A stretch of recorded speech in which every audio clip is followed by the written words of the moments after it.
Sabe quando você faz uma reforma numa casa e aquela parede nunca sai boa e não fica do jeito que você quer? E daí você fala, sabe do quê? Chega, a reforma acabou, fica a parede do jeito que está. E daí quando você põe tudo na sala, você olha e fala, nossa, nem deu para ver que aquilo lá que estava me incomodando tanto. Não deu diferença.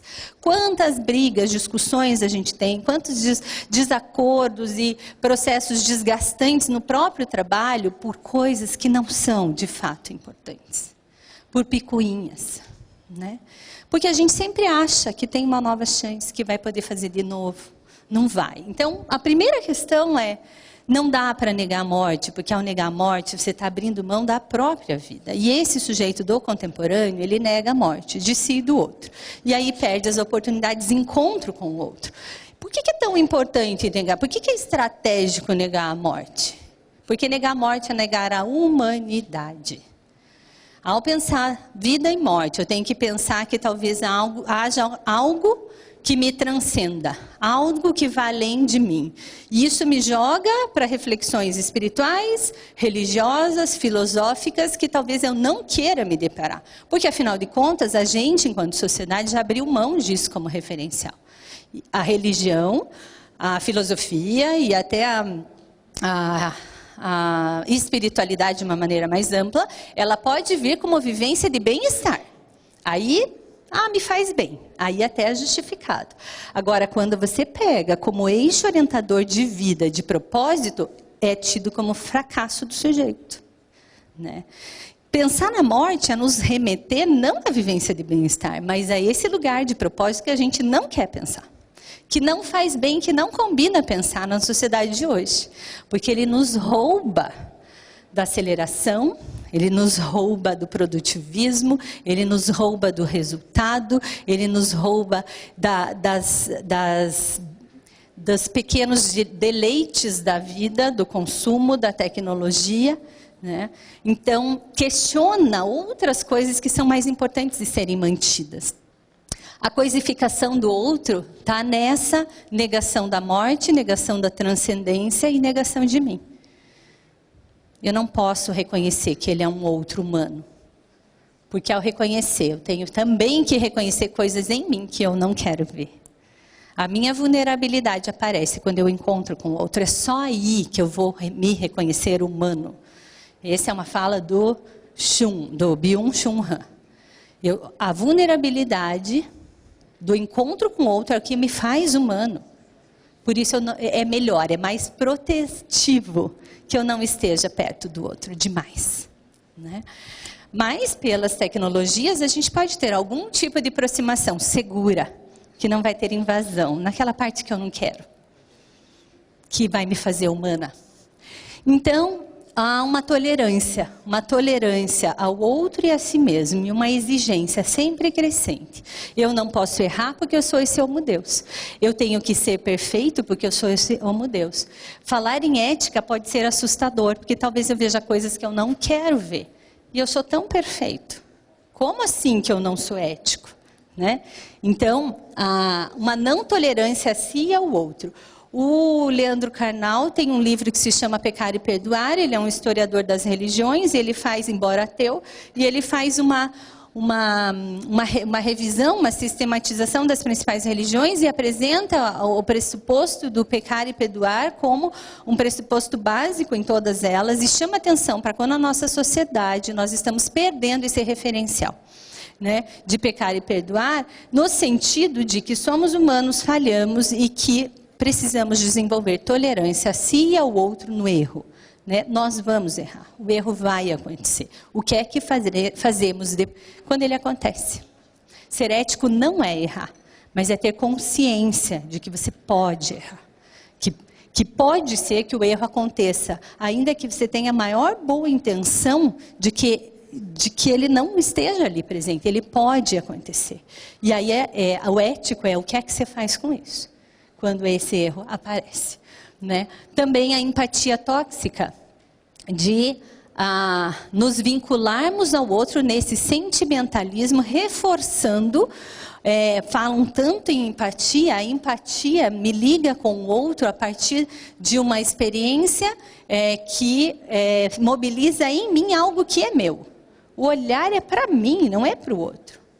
Quando é que a gente é empático? Então, eu tenho 2 filhos, Gabriela e Davi, 7 e 9 anos. A Gabriela, ela é muito boa relacional. O Davi é muito bom das contas. E aí, como é que é a conversa? Como é que segue? Ah, eu tenho 3 filhos. Ninguém pergunta, mas como é que é para você ter 2 filhos? Porque importa para mim falar aquilo que eu quero, no que mobilizou, a tua história mobilizou em mim, isso é empatia.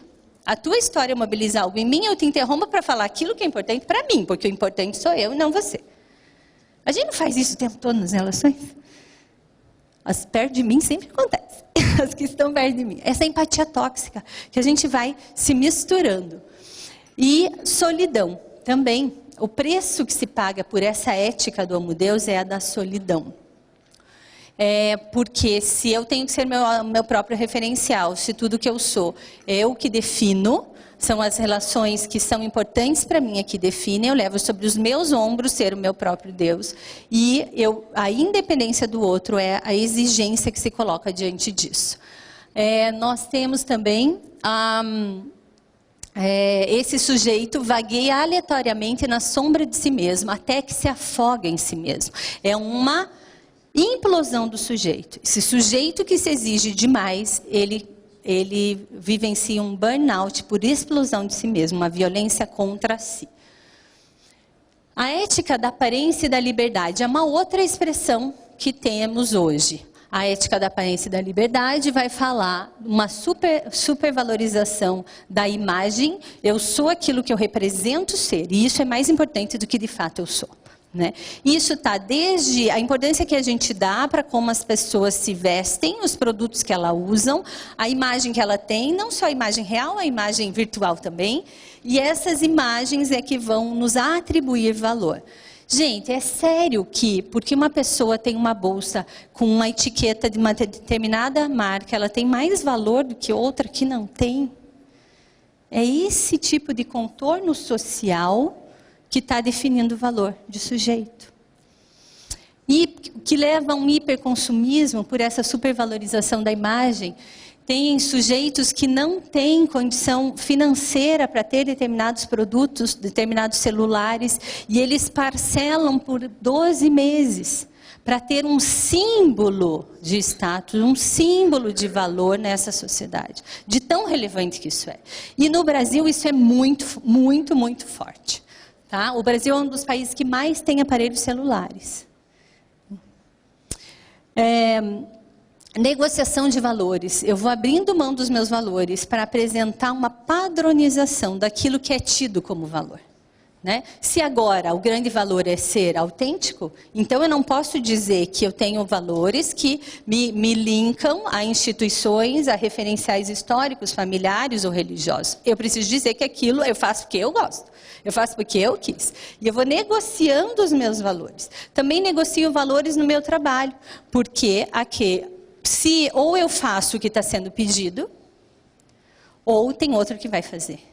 Ou eu sou excluído, ou eu sou maltratado, ou eu simplesmente não subo na carreira. Mulheres que acabam, e famílias que acabam optando por não ter mais um filho, porque olham e falam na contabilidade existencial, ou a carreira, ou mais um filho. Não vai dar os dois. E a gente vai negociando, talvez, situações e relações e padrões que fossem relevantes na nossa realidade. Tolerância aos pequenos delitos cotidianos. Vamos aceitando negociar, né, para ir um pouco além. Por uma liberdade, eu sou livre para fazer o que eu quiser. Há um desempenho e resultados, é a sociedade do desempenho e dos resultados. O Han tem um outro livro que fala dessa necessidade de superação o tempo todo e do desempenho como um parâmetro que diz o que é valor. É esse sujeito do desempenho que dá sempre mais, que se supera e que supera o outro e a si mesmo. Também leva a um sofrimento ético. Abrir mão dos seus próprios valores se arriscar a viver um sofrimento ético na qual eu não me identifico mais com o que eu faço. no qual eu abro mão daquilo que eu acredito, às vezes do trabalho bem feito, às vezes da qualidade da relação, às vezes do resultado que eu sei que eu poderia apresentar, pelas pressões que me são colocadas. Isso na vida e na sociedade. Não era bem assim que eu gostaria de me relacionar com o meu namorado, com o meu filho, com os meus trabalhadores, mas é o que eu consigo, né? Isso leva a um sofrimento ético, olhando assim. É importante vermos também aqui algumas falas do Han. A autoexploração, quando esse sujeito internaliza, né, essas pressões de desempenho, ele vai viver uma autoexploração que é mais intensa e eficiente do que a exploração pelo outro, porque vive de mãos dadas com a liberdade. A pessoa vê na sua trajetória que essas determinações vêm justificadas como foi uma escolha minha. Eu abri mão de constituir família, e tem muitos alunos meus sinalizando que eu não vou ter filho, porque professora não vai dar, ou eu vou fazer carreira, ou eu vou ter filhos, né? Então, é uma pressão, e isso é uma escolha minha, de uma liberdade, quando na verdade é uma imposição da lógica que a gente vive em sociedade, né? A ética da aceleração crescente, do sempre mais. Eu preciso apresentar mais, fazer mais, e aí muda a nossa relação com o tempo. O tempo hoje está acelerado de tal forma que não nos pertencem mais. O que sobra, né? Aonde tem sobra de tempo? Não tem sobra de tempo. A gente vai espremendo e vai se espremendo e vai espremendo as pessoas à nossa volta. E vai acelerando. E a aceleração aqui do tempo, tem muitas coisas que a gente podia descrever. Eu vou destacar a questão da aceleração no tempo. O tempo, quando aceleramos os nossos processos, as nossas relações, as nossas atividades e tarefas, nós precisamos suspender a afetividade e o sentimento, para poder autoacelerar. Se eu faço isso com frequência, aonde vai ter, e o trabalho, por exemplo, é uma dimensão que nos exige essa aceleração, a própria sociedade, né? Quem não tem muito mais tarefas do que tempo disponível para fazer. Eu falava com um professor, colega meu, e aí como é que estava a escrever nas férias, que o professor faz dessas coisas, dele falou, olha, eu não estou prometendo mais nada, que eu estou tentando cumprir as promessas de 2015. Aí a gente riu, porque a sensação de estar atrasado, sempre devendo, cria uma ansiedade permanente sobre esse sujeito, que se cobra e se sente incapaz. O meu melhor não é suficiente, né? E eu acelero mais e mais, porque alguma coisa eu tenho que fazer aqui. Então, eu mudo a relação com o tempo, o que muda a relação com a minha saúde. O efeito é na saúde. Por que eu não faço mais exercício? Porque não dá tempo, não é isso? Porque eu não cuido melhor da minha saúde? Porque não dá tempo. Quando eu almoço, quando for almoço de negócio, quando for reunião, quando a gente tiver almoço de trabalho, eu paro para almoçar. Senão eu prefiro não almoçar. Porque há uma contabilidade existencial, o tempo tem que ser sempre rentável. Enquanto espécie humana, isso tem um custo. Nós queremos tanta longevidade, mas a gente não está conseguindo cuidar dessa dimensão que a gente é falível, que adoece, e isso depende de como levamos a vida no cotidiano. Mas não tem problema, mais uma noite sem dormir, né? A insônia é algo que sinaliza o pensamento acelerado, a incapacidade de desligar. As tecnologias nos ajudam muito a essa aceleração, por isso é tão difícil largar, porque é muito exigente ao sujeito ter que sair desse funcionamento. Férias podem ser assustadoras para alguém que vive nessa ideologia de gestão, para alguém que vive nessa aceleração. Como é que a gente faz para manter essa aceleração? Vamos para lugares agitados, megacidades, fazemos programas muito justinhos de horário e continuamos acelerados, porque é um mecanismo de funcionamento do cotidiano.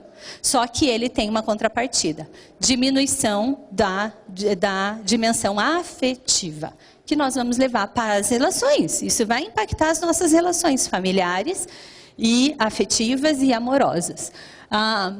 a saúde e também a ética da aceleração crescente não nos permite um descanso, o parar, o silêncio, a hora do nada, da contemplação.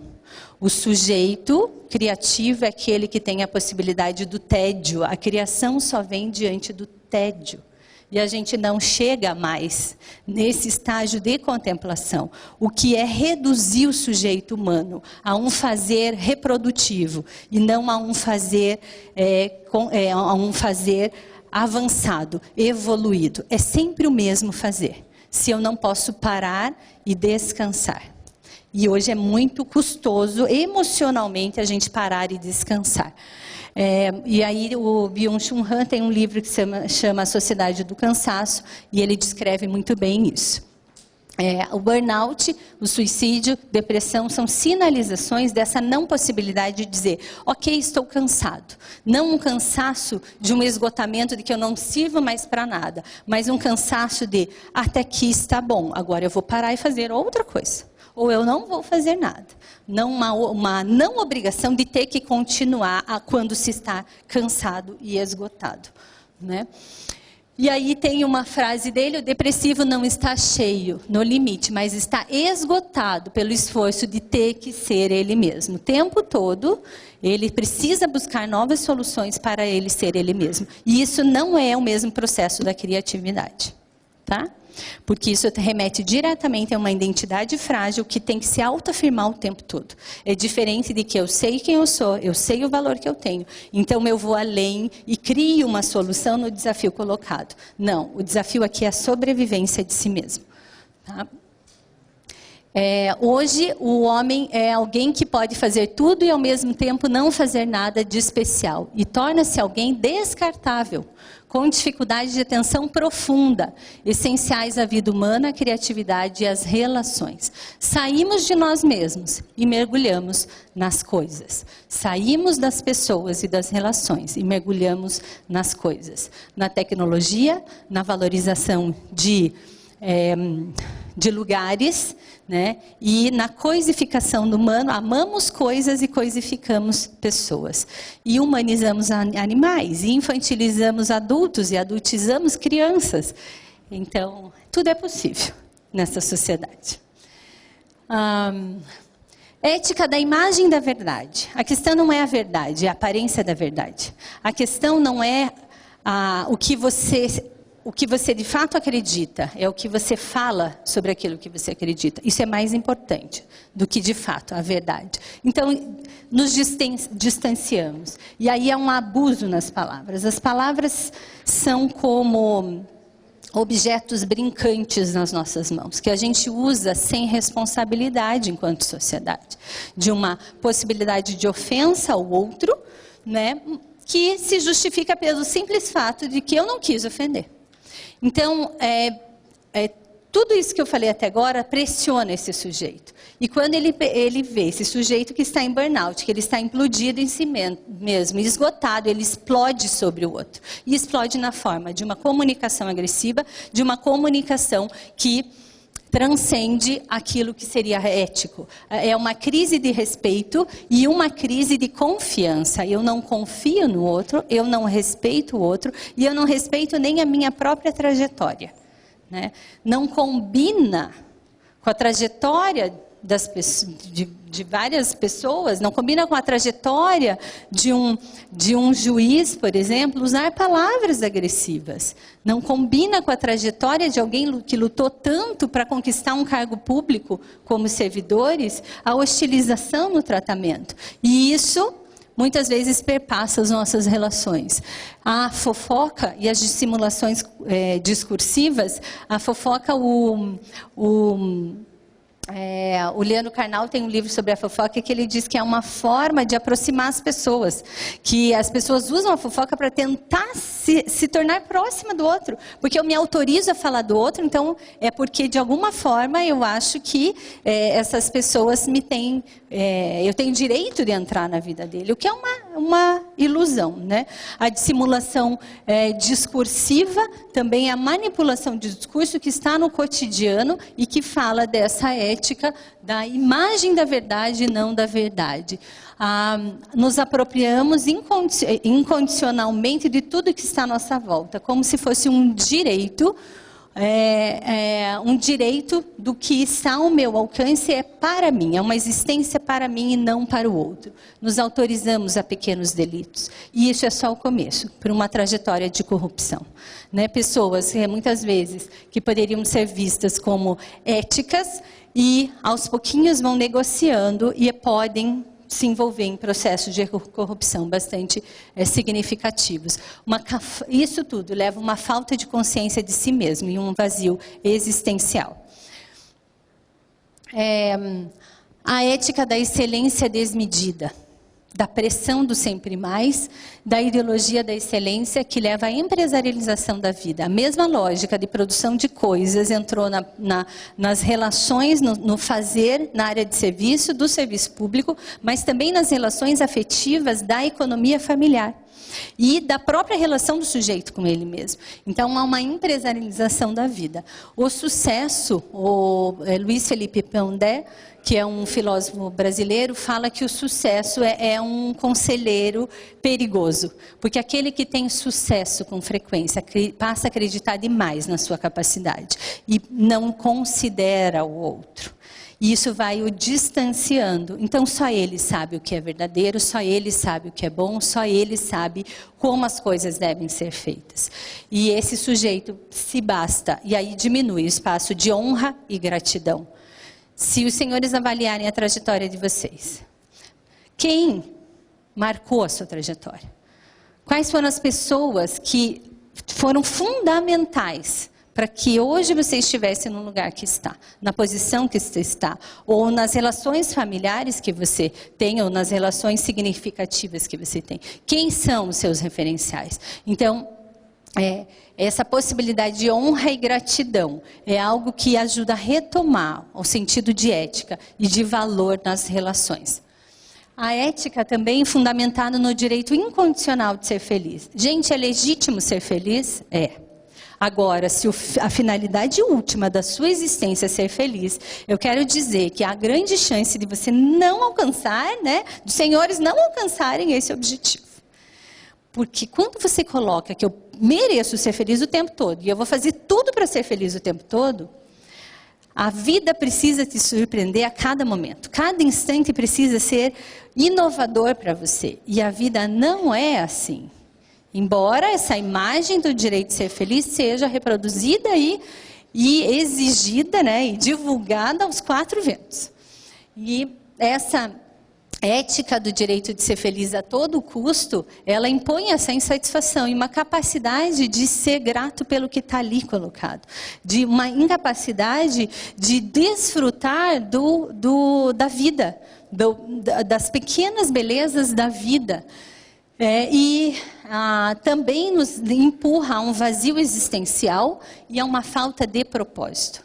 Para que os senhores fazem o que fazem? Qual é a finalidade do trabalho de vocês no lugar onde vocês estão? A quem vocês servem? Qual é o objetivo daquilo que vocês fazem naquele cotidiano? É vencer uma meta? É vencer processos? É manter o seu cargo? É manter o seu salário? É manter a sua posição profissional? Qual é o objetivo? Como é que isso fala do seu propósito de vida? Porque se a gente fica na superficialidade desse propósito, o trabalho pode ser muito duro e muito sem sentido. O que faz você chegar nesse lugar? Isso impacta diretamente pessoas e trajetórias. E o seu fazer não é um fazer processo, não é fazer número. O seu fazer é, acima de tudo, é um fazer com o outro, para o outro, e não para qualquer outro. Cada processo que os senhores avaliam ajuda a definir o que é ético ou não ético nas relações de trabalho no Brasil. Os senhores têm essa consciência? Nós, da psicologia do trabalho, vamos estudar as decisões do judiciário trabalhista para ver o que é que pode e o que não pode. Os senhores sabiam disso? Não é só a trajetória individual daquela demanda que está ali, daquela empresa, e não individual, mas da organização, e nem só individual daquele demandante. Você define também, os senhores definem também outros processos ao criar jurisprudência, mas definem também o que é permitido ou não, o que deve ou não ser feito como ética dentro das organizações. Né? Além disso, o trabalho dos senhores marca a vida das pessoas que estão ali no cotidiano, os servidores, os técnicos, aqueles que estão o tempo todo, para quem o seu olhar é um olhar completamente definidor de valor ou de não valor, definidor de sentido do trabalho ou de perda de sentido do trabalho, definidor de satisfação ou de depressão relacionados ao trabalho. Então, essa consciência é algo que é muito preciosa de se ter. A apropriação, então, o direito de ser feliz a todo custo, não me faz enxergar esse outro. E pode me levar à apropriação de tempo do outro. Eu peço para a pessoa, às 5 horas da tarde, me dar um relatório naquele dia, mesmo que é urgente, mas ela tinha um compromisso de buscar uma criança na escola, ela tinha um compromisso. A gente vai se apropriando de tempos, de valores, de espaços que é do outro, porque desconsidera o outro, porque desconsidera a si mesmo. Né? A ética da instantaneidade, do agora, tem que ser agora. Não há mais o tempo da maturação das relações, há uma falta de compromisso na família e também nas instituições, e aí aquela instituição existe para me fazer feliz, sempre para mim, não para o outro. Né? É a realidade, as relações, as instituições que têm que me servir. Isso é muito danoso e leva à descartabilidade das relações, a coisificação do outro e de si mesmo. Estamos terminando. Quando culpamos o outro, né, podemos olhar para tudo isso e falar, puxa, então os nossos comportamentos hoje, eu listei aqui várias situações éticas, né, que podem estar perpassando o nosso cotidiano. O nosso comportamento hoje, a gente pode olhar e falar, puxa, mas isso tudo não tem a ver comigo. Né? E olhar sempre como isso tem a ver com o outro. Quando eu coloco a culpa no outro e só no outro, acontece isso aqui. Quando culpamos o outro pelo que está errado no relacionamento, seja em brigas conjugais, enfrentamentos nos escritórios, estamos enfatizando o poder alheio e nos fazendo de vítima, a cultura da vitimização. Eu não tenho nada para fazer para melhorar o espaço que eu estou, para melhorar as relações que eu estou. Desprezamos nossa contribuição para o conflito e ignoramos a liberdade de escolher como reagir. Negamos nosso próprio poder. Quando entramos num lugar de culpa, nós negamos o nosso próprio poder. A questão da ética fundamental reside na capacidade de fazermos escolhas frente à impossibilidade de ter certeza delas e poder justificá-las. Isso é uma frase do Kierkegaard, um outro filósofo, né, que fala, gente, nós não temos como... Então, aquilo que eu falei de Kant, de Platão no começo, que a gente vai ter que se justificar o tempo todo, e isso é ser ético, né, aqui há uma outra leitura. Ser ético daquela maneira é nos jogar para o homo Deus, que a gente não é. Nós vamos errar. Ser ético hoje é saber que nós vamos errar. E é saber que a gente é vulnerável, que é impossível ter certeza das nossas decisões. E é impossível justificá-las o tempo todo. Mas precisamos estar seriamente comprometidos a fazer o que é certo, ainda que possamos estar equivocados nessa escolha. Ser moral não significa ser bom ou mal, mas lidar com as consequências produzidas de nossas ações diante e junto com o outro. Significa saber que as coisas podem ser boas ou más, mas não significa saber, muito menos ter certeza, quais são as coisas boas e as más, principalmente no contexto de hoje. Está difícil saber o que é o certo e o errado. Ser moral significa tender a fazer a escolha certa, sob condições agudas e dolorosas de incerteza. Ter esse incômodo que nos move a uma indignação de fazer por repetição, mas nos leva a um lugar de responsabilidade, de buscar profundamente o que é o correto. E aí, esse lugar a gente não encontra sozinho, a gente precisa de diálogo com o outro. Aqui, e eu trouxe essas provocações, não para gerar de forma alguma uma noção ou um sentimento de falência, de puxa, vamos desistir da ética porque ela é muito difícil, mas de encorajamento, de buscar mais essas reflexões para abrir nossas percepções de quais são as armadilhas que são nos colocadas todo dia, desde o direito de ser feliz, da sociedade do desempenho, da ética da aparência, que vão nos roubando o que é essencial e o que é verdadeiro e profundo nas nossas relações e na nossa vida, né? E que ela, de fato, a gente consiga, nessa trajetória, encontrar propósito. O trabalho dos senhores é muito relevante. E um posicionamento ético dos senhores fala de uma possibilidade de esperança, de vida, nas trajetórias que cruzarem a sua existência, sejam da dimensão familiar ou da dimensão do trabalho. Eu agradeço a oportunidade de estar com os senhores e no encerramento de amanhã a gente vai fazer, então, uma articulação prática do que eu falei hoje e com todos os outros conteúdos que virão na sequência. Ok? Então, eu agradeço a atenção e a paciência. Muito obrigada.